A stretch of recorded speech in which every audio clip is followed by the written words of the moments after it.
आज की वीडियो के अंदर हम देखेंगे कि किस तरह से आप सिंपली ट्रेंड लाइन को ट्रेड कर सकते हो। इस वीडियो के अंदर हम देखने वाले हैं कि सबसे पहले कि ट्रेंड लाइन क्या होते हैं, उसके बाद टाइप्स ऑफ ट्रेंड के बारे में देखेंगे, फिर उसके बाद एक वैलिड ट्रेंड लाइन को प्लॉट किस तरह से किया जाता है और लास्ट में इस वीडियो के एंड में हम देखेंगे कि इसको ट्रेड किस तरह से किया जाता है लाइक अ प्रोफेशनली वे में। तो लेट्स गो गाइस, वीडियो को शुरू करते हैं। तो सिंपली एक ट्रेंड लाइन एक सपोर्ट एंड रेजिस्टेंस ही होता है जिसको हम डायनामिक एंगल में प्लॉट करते हैं। जैसे अगर आप देखोगे सिंपली, अगर मैं इस तरह से अगर किस सपोर्ट लाइन को प्लॉट करता हूँ तो एक ये हॉरिजॉन्टल लाइन में होगा प्लॉट होगा, ठीक है। और अगर मेरे को डायनामिक लाइन में प्लॉट करना है तो कुछ मेरे को इस तरह से सपोर्ट लाइन प्लॉट करना पड़ेगा, तो इसको हम ट्रेंड लाइन बोल देते हैं। ये भी as a support and resistance ही वर्क करता है, ठीक है, लेकिन इसको हम एज अ ट्रेंड लाइन भी बोलते हैं। सेकंड नाम इसका ट्रेंड लाइन है, ठीक है। तो अब आता है कि एक ट्रेंड लाइन कितने तरह के होते हैं। देखो, ट्रेंड लाइन बेसिकली हम प्लॉट करते हैं वो दो तरह से प्लॉट करते हैं। अगर हम नीचे से ऊपर की तरफ करते हैं, फॉर एग्जांपल मान लो अगर हम ट्रेंड लाइन को प्लॉट करते हैं और नीचे से लेके, मतलब ये नीचे से लेके अगर हम प्लॉट करते हैं इस तरह से, तो इसको हम अप ट्रेंड मतलब अप ट्रेंड ट्रेंड लाइन बोलते हैं, अप ट्रेंड ट्रेंड लाइन बोल देते हैं इसको, ठीक है। और अगर हम ऊपर से नीचे की तरफ ट्रेंड लाइन प्लॉट करते हैं, लाइक कुछ एग्जांपल के लिए आपको इस तरह से ये दिखेगा आपको, तो इसको हम डाउन ट्रेंड ट्रेंड लाइन बोलते हैं। मतलब डाउन ट्रेंड के अंदर जो ट्रेंड लाइन बनते हैं उसको डाउन ट्रेंड ट्रेंड लाइन बोलते हैं, ठीक है, ओके। और ये बेसिकली तीन तरह के ट्रेंड लाइन्स होते हैं, वो मैं अभी बात करूँगा। तीन तरह के ट्रेंड लाइन किस तरह से, कि सिंपली अगर आप मान लो एक आप ये एंगल है, एक ये एंगल हो गया, ठीक है। तो सिंपली मैं इसमें एक एंगल बनाऊंगा, ये एंगल कुछ इस तरह से। तो बेसिकली तीन तरह से ट्रेंड लाइन को प्लॉट किया जा सकता है। मगर इसको क्लीन करूंगा तो आपको यहाँ पे दिखेगा कि हम एक एंगल ले लेते हैं, जैसे कि ये एक एंगल है और एंगल के अंदर बेसिकली तीन तरह से ट्रेंड लाइन को प्लॉट किया जाता है। वो एंगल इंपॉर्टेंट होता है। तो सबसे पहले जो एंगल होता है वो होता है 45 डिग्री, जो ऑलमोस्ट इतना होता है, ठीक है। फिर उसके बाद जो एंगल आता है वो ऑलमोस्ट होता है 75 और 70 डिग्री के आसपास का डिग्री होता है, ठीक है। और उसके बाद जो आता है वो लास्ट होता है स्ट्रीप ट्रेंड लाइन, मतलब ऑलमोस्ट 85 डिग्री के आसपास, ठीक है। जो सबसे ज़्यादा यूज़ होता है वो ट्रेंड लाइन होता है 80 डिग्री का ट्रेंड लाइन, और फिर उसके बाद जो यूज़ होता है वो 45 डिग्री होता है। ये वाला जो 85 डिग्री वाला जो ट्रेंड लाइन था, जो इसको हम 85 डिग्री वाला ट्रेंड लाइन बोलते हैं, ठीक है, ये 85 डिग्री का है। 85 डिग्री जो ट्रेंड लाइन है इसका यूज़ हम बेसिकली ट्रेंड को मतलब ट्रेड को एग्जिट करने के लिए यूज़ करते हैं, ठीक है। अभी हम ये सारी चीज़ देखेंगे, ट्रेड को एग्जिट करने के लिए करते हैं इसका यूज़। और जो ये ट्रेंड लाइन है इसका यूज़ हम ट्रेड को लेने के लिए, एग्जीक्यूट करने के लिए यूज़ करते हैं। ट्रेड को एग्जिट करने के लिए और ट्रेड को एग्जीक्यूट करने के लिए फॉर ट्रेड। और इस ट्रेंड लाइन का हम बहुत as a support resistance use करते हैं, लेकिन बहुत कम करते हैं, ठीक है। तो ये तो हो गए टाइप्स ऑफ ट्रेंड के बारे में। ये दोनों तरफ सेम रहेंगे, अप साइड के भी साथ अप ट्रेंड में भी सेम रहेंगे, डाउन ट्रेंड में भी सेम रहेंगे, ठीक है। अब बारी आती है हमारी नेक्स्ट चीज़ की कि अब एक वैलिड ट्रेंड लाइन होता क्या है, ठीक है। कि टाइप्स ऑफ, अभी हमने बात किया कि एक ट्रेंड लाइन क्या होता है, मतलब वो डायनेमिक हम उसको प्लॉट करते हैं। फिर उसके बाद हमने बात करी कि ट्रेंड लाइन के अंदर कौन से ट्रेंड लाइन होते हैं, तो उसके हमने एंगल के ऊपर बात करी। अप ट्रेंड में भी सेम होंगे, डाउन ट्रेंड में भी सेम होंगे।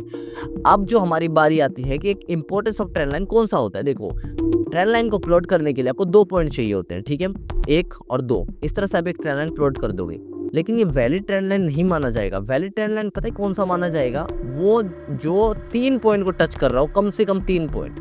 मान लो मैं इसको एक इस तरह से प्लॉट करता हूँ फॉर एग्जांपल के लिए, तो ये एक वैलिड ट्रेंड लाइन है। वैलिड का मतलब क्या है कि ये एक इंपॉर्टेंट ट्रेंड लाइन है, क्योंकि इसके अंदर जो आप पॉइंट देखोगे ये 3 पॉइंट को टच कर रहा है। यहाँ पे देखोगे 3 पॉइंट तो मिनिमम चाहिए ही चाहिए आपको, ठीक है। ये 3 पॉइंट, ठीक है, ये हो गया। तो ये एक वैलिड ट्रेंड लाइन माना जाता है, जिसको आप ट्रेड भी कर सकते हो, चाहे डाउन ट्रेंड में ट्रेड करो चाहे अप ट्रेंड में ट्रेड करो, ठीक है। ये एक वैलिड ट्रेंड लाइन है, आपको पता चल गया, कम से कम 3 पॉइंट टच होने चाहिए, ठीक है। अब हम इसके बारे में कुछ इंपॉर्टेंट पॉइंट भी नोट डाउन करते हैं कि इसको और इम्पोर्टेंट किस तरह से बनाया जा सकता है ट्रेंड लाइन को। तो ट्रेंड लाइन को एक तो सबसे पहले टचिंग पॉइंट, कि नंबर ऑफ टचिंग पॉइंट जितने ज़्यादा होंगे वो वैलिड ट्रेंड लाइन होगा।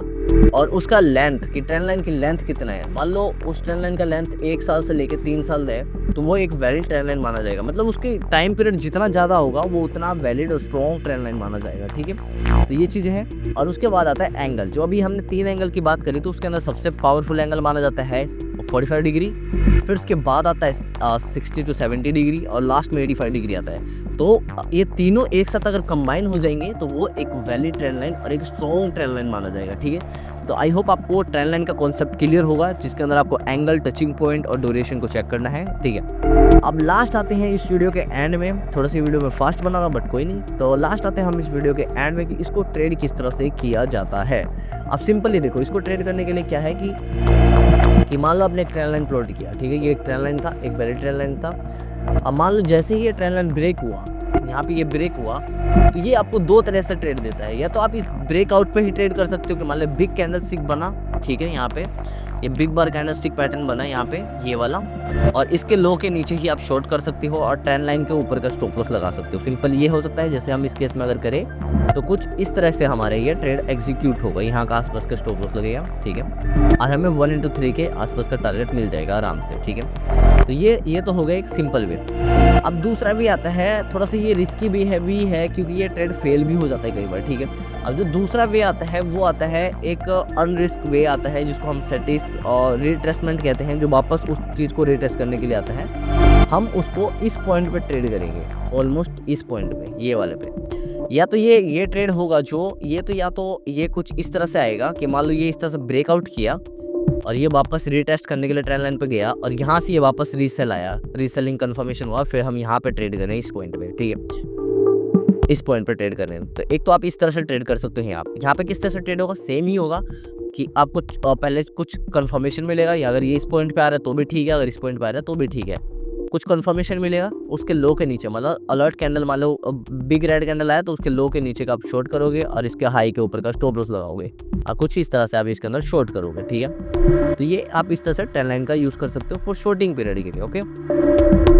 अब आता है कि मान लो आप इसको बाइंग के लिए कैसे यूज़ करोगे। शॉर्ट के लिए तो आप समझ गए कि दो तरीके से ट्रेड कर सकते हो, कि मान लो अगर ये ब्रेक हुआ तब ट्रेड कर सकते हो, और अगर ये रिटेस्ट कर रहे हैं, रिटेस्ट करने के लिए वापस ट्रेंड लाइन पे जाता है फिर उसके बाद शॉर्ट कर सकते हो। ये दो तरीके से तो आप इसमें शॉर्ट कर सकते हो, ठीक है। और वॉल्यूम इसके अंदर मैटर करेगा। अगर आप डाउन ट्रेंड में हो तो डाउन ट्रेंड में इतना वॉल्यूम मैटर नहीं करता है, ठीक है, लेकिन अप ट्रेंड के अंदर वॉल्यूम मैटर करेगा, तो वहाँ पे वॉल्यूम आप चेक कर सकते हो, ठीक है। अब आता है ब्रेकआउट की, कि ट्रेंड लाइन में ब्रेकआउट पे किस तरह से ट्रेड कर सकते हो। देखो, ट्रेंड लाइन ब्रेकआउट हुआ, सेम उसी तरह कि ब्रेकआउट पे ट्रेड कर सकते हो, लेकिन ब्रेकआउट पे क्या रहता है कि मैं अवॉइड करता हूँ क्योंकि इस पे फेल होने के चांस ज़्यादा होते हैं ब्रेकआउट का, ठीक है। तो भैया मान लो ये ब्रेकआउट हुआ, उसके बाद ये रीटेस्ट करने के लिए नीचे की तरफ आया और आप इस पॉइंट पे कुछ ट्रेड प्लान कर रहे हो। और यहाँ पे प्लान किस तरह हो, एक चेंज इन प्रायोरिटी आ गया। चेंज इन प्रायोरिटी का मतलब क्या कि एक सपोर्ट लाइन यहाँ पे भी आ गया, ये जो पहले रजिस्टेंस था वो एज अ सपोर्ट की तरफ वर्क कर रहे हैं, ठीक है। और उसके बाद यहाँ पे आप इस पॉइंट पे ट्रेड प्लान कर सकते हो। जो गैप अब खुला, गैप के आसपास प्लान करके, मान लो आप गैप पे प्लान कर रहे हो ट्रेड यहाँ पे, और आपका स्टॉप लॉस भी गैप के आसपास का ये इस तरह, और आपका टारगेट ऊपर की तरफ हो सकता है, ठीक है। तो ये तो अभी रिसेंट का एग्जांपल ही है बैंक निफ्टी का, और यहाँ का आपका गैप के आसपास का स्टॉप लॉस है, ठीक है। तो इस तरह से आप इसके अंदर ट्रेड कर सकते हो। तो ये एक ट्रेंड लाइन का यूज़ किया जाता है ट्रेडिंग के अंदर, इस तरह से किया जाता है, लेकिन इसके अंदर वॉल्यूम मैटर करेगा। वॉल्यूम के ऊपर आप ध्यान दो, वॉल्यूम हो गया, और हमेशा सपोर्ट पे ट्रेड करो, सपोर्ट पे बाइंग ट्रेड सपोर्ट पे लो, और सेलिंग ट्रेड रेजिस्टेंस के आसपास लो। तो इस तरह से आपको सोचना पड़ेगा, ठीक है। तो आई होप आपको इस वीडियो के अंदर पूरा ट्रेंड लाइन कवर होगा। अगर कुछ भी डाउट हो तो आप कमेंट सेक्शन के अंदर पूछ सकते हो, जिसके ऊपर मैं एक पर्टिकुलर वीडियो आपके लिए बना दूंगा, ठीक है। तो इस वीडियो के अंदर इतना ही। Thank you for watching this video. Keep learning and keep growing.